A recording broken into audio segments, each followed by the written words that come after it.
Recalling the terms we use to describe atoms with an unbalanced or formal charge, we have the anion, which is a negatively charged atom, and we have the cation, which is a positively charged atom. Atoms in molecules are usually neutral, but may also carry formal charges. To figure out the formal charge for an atom in a given molecule, compare the number of valence electrons that it owns to the number of valence electrons that the atom needs to be neutral.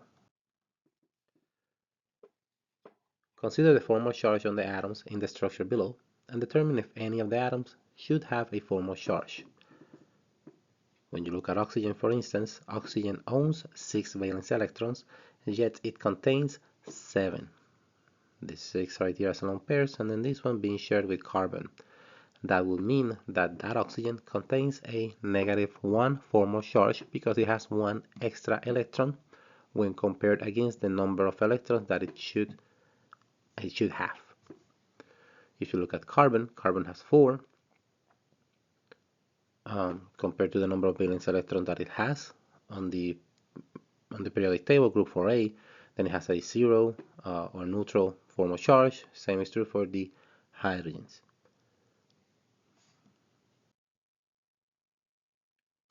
We can see here the description. Oxygen is 6 valence electrons. Oxygen is surrounded by 8, but it only owns 7 of them. Since oxygen owns 7 electrons here and needs 6 electrons to be neutral, it'll have a -1 charge. This is a good time to take a pause and practice calculating formal charges to make sure that you understand this concept perfectly. Let's talk about electronegativity. Electronegativity describes how strongly an atom attracts shared electrons. Fluorine is the most electronegative atom. Electronegativity generally increases across a period and decreases down a group.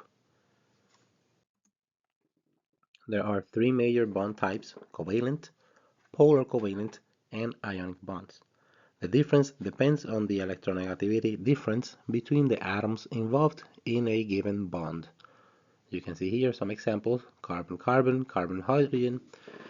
There's not much difference in electronegativity between carbon and hydrogen. Therefore, these two are considered polar. These are considered non-polar covalent bonds.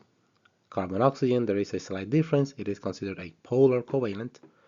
And between sodium and chlorine, there is a rather large difference in electronegativity. So it is considered an ionic bond. Electrons tend to shift away from atoms with lower electronegativity toward atoms with higher electronegativity. The greater the electronegativity difference, the more polar the bond becomes.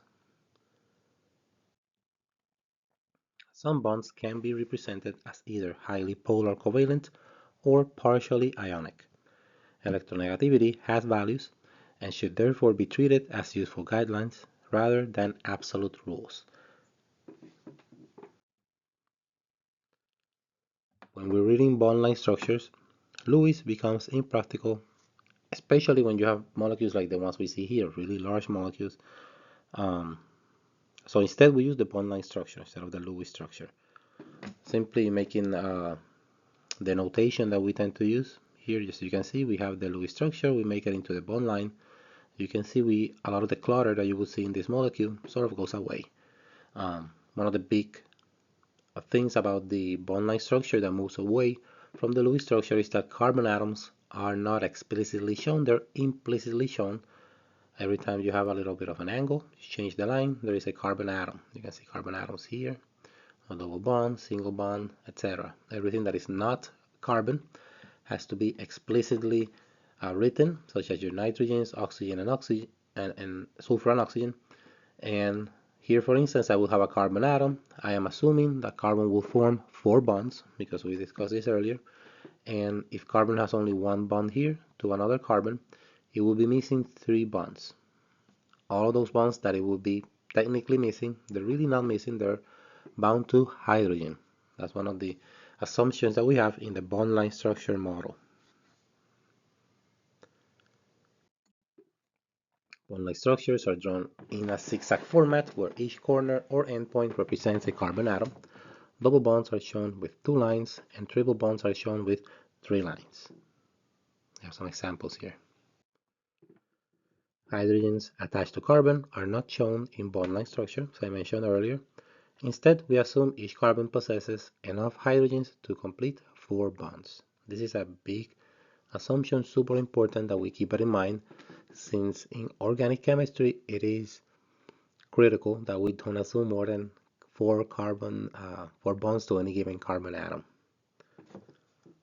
And we have again a few examples here. You see this little corner, it has a carbon, 2 bonds.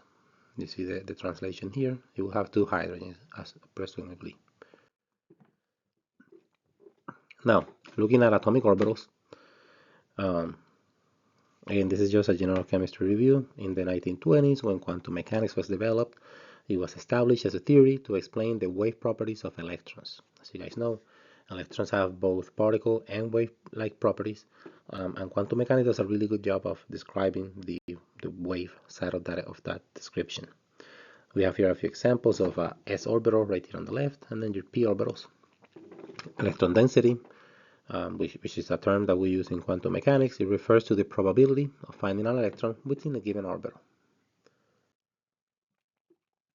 The type of orbital is going to be identified by shape, s, p, etc. Electrons behave both as particles and waves, and wave functions are going to contain positive regions, negative regions, and then nodes. Node is a place where you just don't have any probability of finding the electron. Positive and negative refer more to the mathematical function than to the charge itself. Electrons always contain that negative charge. So even if we talk about a positive region in an orbital, really we're talking about the mathematical term, not really the charge of the electron per se. Electron density is a term that we use to refer to the probability of finding an electron, usually between the 90 to 95% probability. And typically when we talk about bonding, atomic orbitals, etc., we talk about them in terms of electron density, since it better describes the actual physical nature of what's happening in a chemical reaction. Again, from general chemistry, we know that electrons behave both as particles and waves, and there's always this duality that is a little bit mysterious, but it's actually very useful in explaining a lot of the concepts, a lot of the phenomena we see every day. They do behave as both. It really depends on the type of measurement that you're making. And because it matches experimental data, it does have the ability to predict certain things, which is really what we need it for more than anything else. And here we have a sort of the wave function. You see that the wave is positive and negative depending on where it's located. And again, this number has nothing to do with the sign has nothing to do with the charge of the electron. The electron is always negative. It's more of a mathematical construct. Just like I mentioned, because they are generated mathematically from wave functions, orbital regions can have plus, minus, or 0. Electrons are most stable in the lowest energy orbitals, the 1s orbital, which means that all of electrons are going to migrate there first if they can. Once that electron fills up, then they go to the next most stable or lowest energy level, which will be 2s, and then the 2p orbitals, and so on and so forth. The 2p orbitals are what we call degenerate. What that means is that they have the same energy. All 3 of them have exactly the same energy, so there is no specific distinction between them in terms of energy. Electron placement will always follow the Aufbau principle, meaning that you build up, you go from lowest level up, the Pauli exclusion principle, and Hund's rule of maximum multiplicity. So you can, if you have more than one level with the same energy, then you're going to move your electrons across that level so that they're not paired up. Until you can no longer do that, then you start pairing up, kind of like what you see here.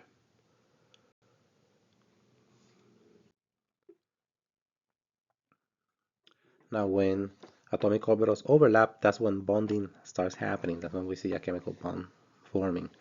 This overlap is similar to overlapping waves. You're going to have some constructive interference, some destructive. That will be your bonding, your anti-bonding orbitals. Molecular orbital theory describes molecular orbitals that extends over the entire molecule. The number of molecular orbitals formed equals the number of atomic orbitals combined, which is what we see here. The overlap between your two 1s orbitals in hydrogen, forming the bond that we see in the hydrogen molecule, and if one of them form, that means that a second bond has to form, and that will be higher in energy, so it will be your sigma star or your anti-bonding orbital.